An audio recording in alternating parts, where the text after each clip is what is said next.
Now, the much-awaited top leadership committee of China has been announced. Xi Jinping has secured a historic and an unprecedented third term as the General Secretary of the party, and he's all set to head the military commission again.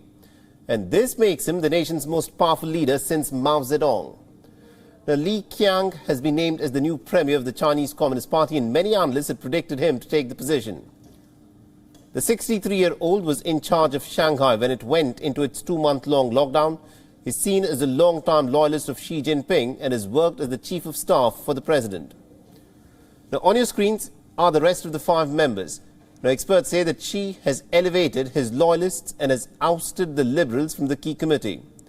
And to no one's surprise, there's not a single woman who's been elected to the top job within China. And after announcing his new team, Xi addressed the media and laid out a roadmap for the future. The onus has been put on the young and the hard-working, and Xi has thanked the party for their trust and also for achieving, quote-unquote, moderately prosperous society. Meanwhile, on the global front, Xi Jinping has offered some important clues in terms of how Chinese foreign policy will be conducted in the coming months and years.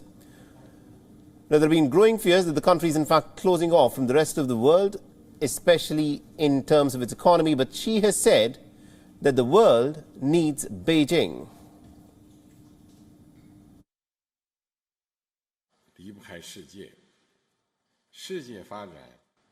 Just as China cannot develop in isolation from the world needs China for its development. Through over 40 years of relentless reform and opening up, we have created the twin miracles of fast economic growth and long-term social stability. The Chinese economy has great resilience, potential, and latitude. Its strong fundamentals will not change, and it will remain on a positive trajectory over the long run. China will open its door ever wider. We will be steadfast in deepening reform and opening up across the board and in pursuing high-quality development. A prosperous China will create many more opportunities for the world. 以自身发展为世界，创造更多。 Now, what is interesting is that the final day of the Congress was overshadowed by this particular visual that you're looking at on your screens. Now, veteran leader Hu Jintao was in fact asked to get up and leave from the front row where he was seated in the Great Hall.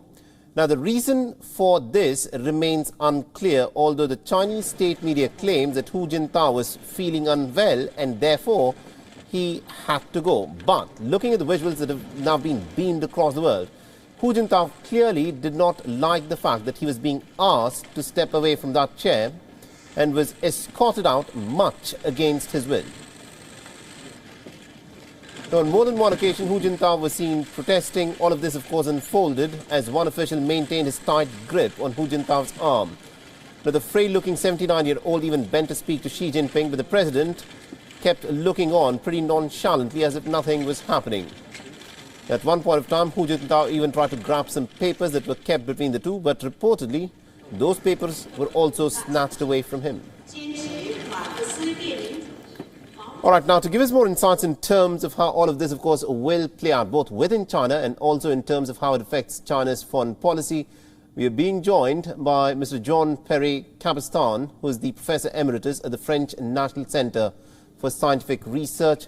So thank you very much indeed for taking time out and speaking to us here on WION. Now, Professor, the question that I want to ask you is, with this unprecedented third term that Xi Jinping has secured for himself, this means that there is virtually no opposition whatsoever for Xi Jinping. Does this mean that he will now double down with his policies, firstly on the domestic front in China?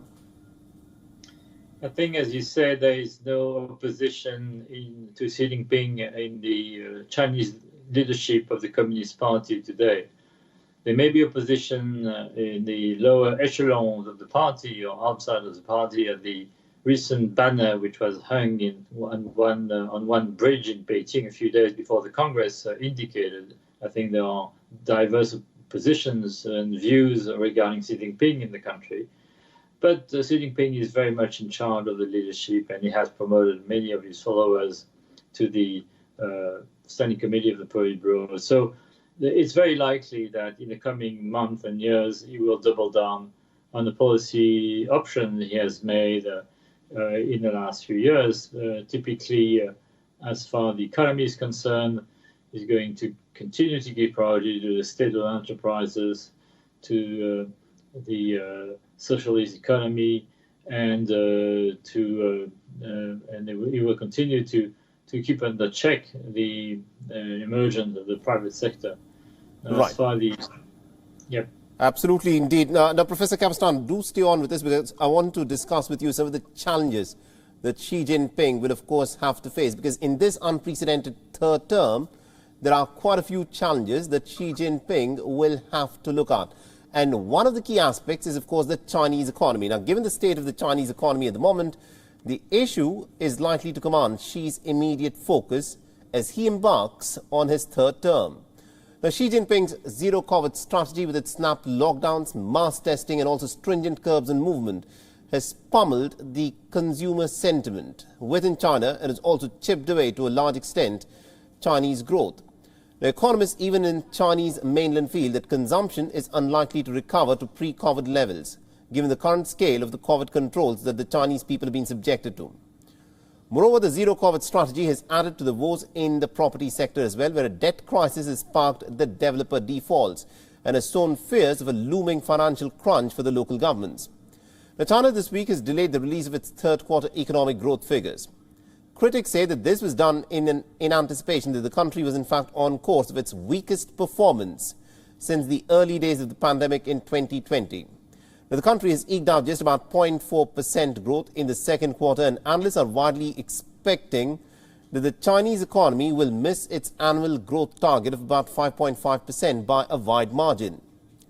The second immediate challenge for Xi Jinping at the moment, of course, is Taiwan. Speaking at the opening session of the 20th Communist Party Congress last week, Xi reiterated that China will never renounce the option of using force to impose its rule on Taiwan.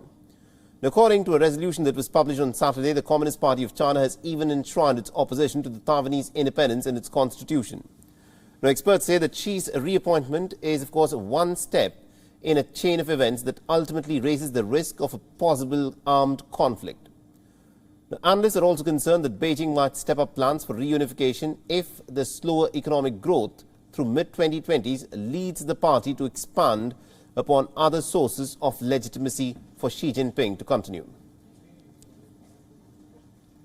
Now, Professor Kapastan, this of course is the big challenge for the Chinese president, is it not? Heading into his unprecedented third term, the Chinese economy, because of a number of issues and also because of these zero-COVID policy lockdowns that Xi Jinping simply refuses to even have a relook at, is causing a lot of problems for the Chinese economy. How do you think going on the economy front in this third term for Xi Jinping? Well, as you pointed out, I think China is still far from having put an end to the zero-COVID policy, and that will be a big obstacle to relaunching the economy in the coming months. Now, what is interesting in appointing Li Qiang, who was until recently the party secretary of Shanghai municipality, he has picked up someone who managed the zero-COVID policy in his metropolis, and who will be asked to do that at the national level. Now, the economy is an important priority of the Chinese government, but as Xi Jinping indicated in his own report to the Congress, security and safety are even more important. So I don't think he will sacrifice security and safety to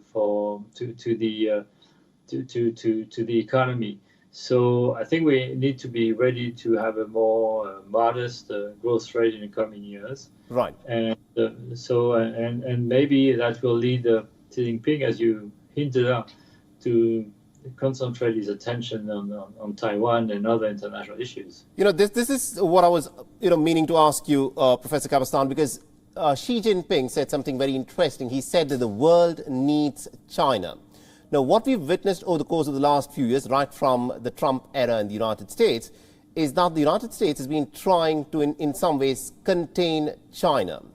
And going forward, with the belligerence that China has exhibited in the Taiwan Strait on the issue of the Taiwanese unification, it is quite possible that that would mean that the West would want to impose more sanctions on China. But Xi Jinping has said that the world needs China, and therefore it is not possible for the rest of the world to isolate China with sanctions. Do you think the threat of Xi Jinping trying to unify Taiwan with mainland China is very real in the third term? I think it's a real threat, but you have to think twice before launching a real attack against Taiwan, because he knows pretty well that the United States has been clear in,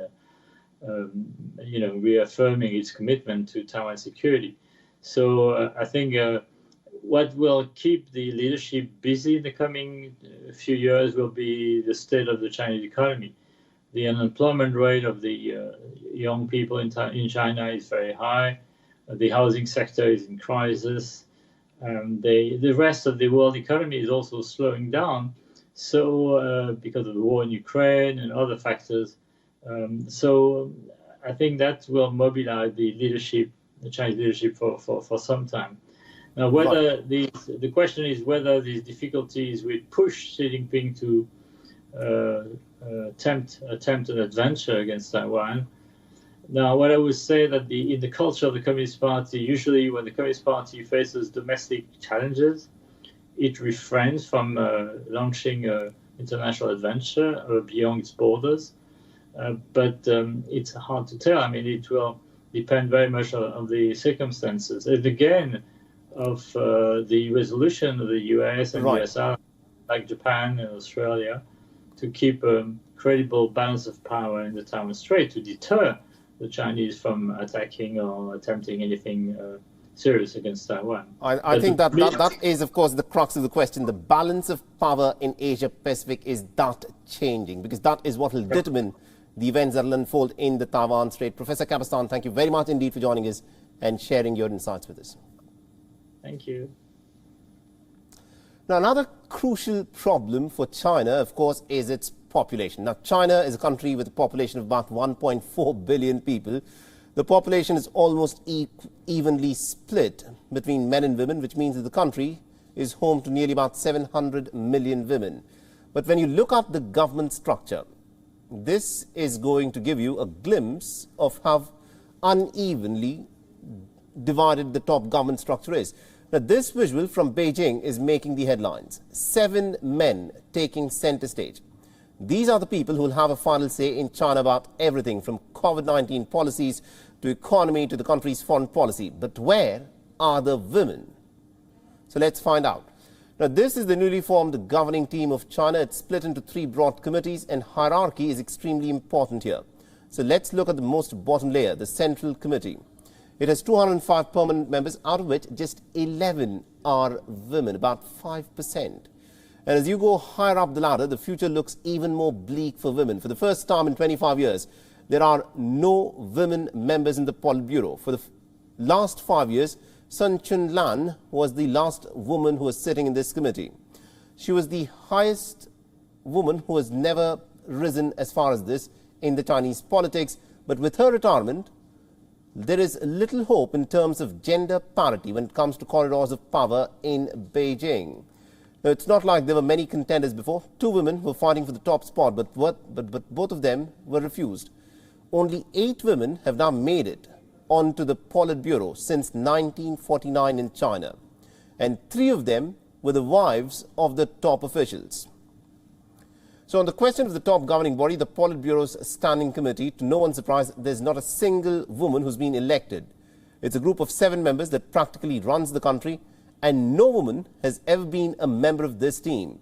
It's been 100 years since the Chinese Communist Party was formed. Leaders have come and gone, but women of the CPC have simply not been able to crack this glass ceiling. In 1921, Shanghai, the party held their first meeting on a houseboat. No women were present that day in the room. A century later, there are 8.8% women who are making political decisions in China. It is clear that this glass ceiling in Chinese politics exists, and it prevents women from rising through the ranks and bringing change within the Chinese government. and infinitely glorious. WION is now available in your country. Download the app now and get all the news on the move.